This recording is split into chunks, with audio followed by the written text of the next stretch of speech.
इसे कुछ प्रमुख पार्टी के नेताओं के साथ हुई थी और जिस तरह से अमानुषिक अमानवीय अत्याचार का काम सरकार के द्वारा किया गया और सरकार के द्वारा विधानसभा विधानमंडल के द्वारा ये जो किया गया है इस पर काफ़ी चिंता व्यक्त की गई है और सरकार के जो खामियां हैं और जो देश में बढ़ती हुई जो समस्याएं हैं उस समस्याओं पर राष्ट्रीय जनता दल के हमारे तमाम विधायक सवाल उठाना चाहते हैं। चाहे वो महंगाई का सवाल हो, बेकारी का सवाल हो, चाहे वो जातीय जनगणना का सवाल हो, इन सारे सवालों पर, चाहे जो आज कानून व्यवस्था की जो गिरती व्यवस्था है या जो विधानसभा में जिस तरह से लोकतंत्र की हत्या करने का काम किया गया, इन सारे सवालों पर हम अलग अलग सवालों पर बहस करना चाहते हैं, चर्चा करना चाहते हैं। लेकिन सरकार तो कुंभकर्णी नींद में सोई हुई है और वो इस तरह की काम कर रही है कि जैसे लोकतंत्र को खात्मा हो चुकी है।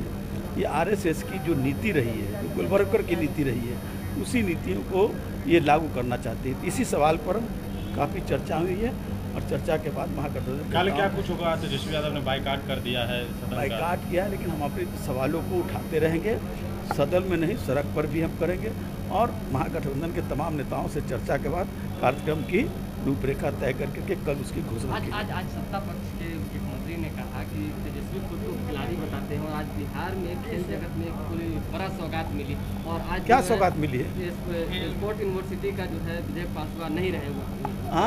स्पोर्ट्स यूनिवर्सिटी का जो विधेयक पास हुआ, स्पोर्ट्स यूनिवर्सिटी इस राज्य में 2005 से सरकार चल रही है और जो नीतीश कुमार जी के नेतृत्व में, और आज तक स्पोर्ट्स की क्या दशा दिशा हुई है, चाहे वो खेल के हर क्षेत्रों में, इसके बारे में कौन जिम्मेदार होगा। और खेल स्पोर्ट्स यूनिवर्सिटी की बात जो करते हैं, तो स्पोर्ट्स यूनिवर्सिटी कहाँ बन रही है, कब बनेगी, ये तो घोषणा सुनते सुनते तंग आ चुके हैं। ये प्रचार की जो सरकार है, करोड़ों करोड़ रुपया, अरबों रुपया प्रचार में खर्च कर रही है। स्पोर्ट्स के मामले में तो हम लोग बराबर प्रगतिशील रहे।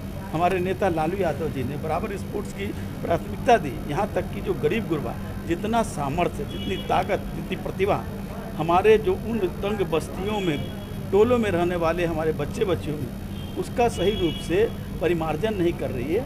इस तरह से तो लूट का एक जमारा है और सरकार के पास पैसा कितना है। बयान बना लेना, योजना बना लेना बड़ा उत्तम है, लेकिन उस योजनाओं को कार्यान्वयन करने के लिए, उस मिशन को लागू करने के लिए राशि कहाँ से लाएंगे? इनको सेंट्रल से जो राशि मिलती थी वो बंद हो चुकी है क्योंकि ये यूटिलाइज सर्टिफिकेट नहीं दी है।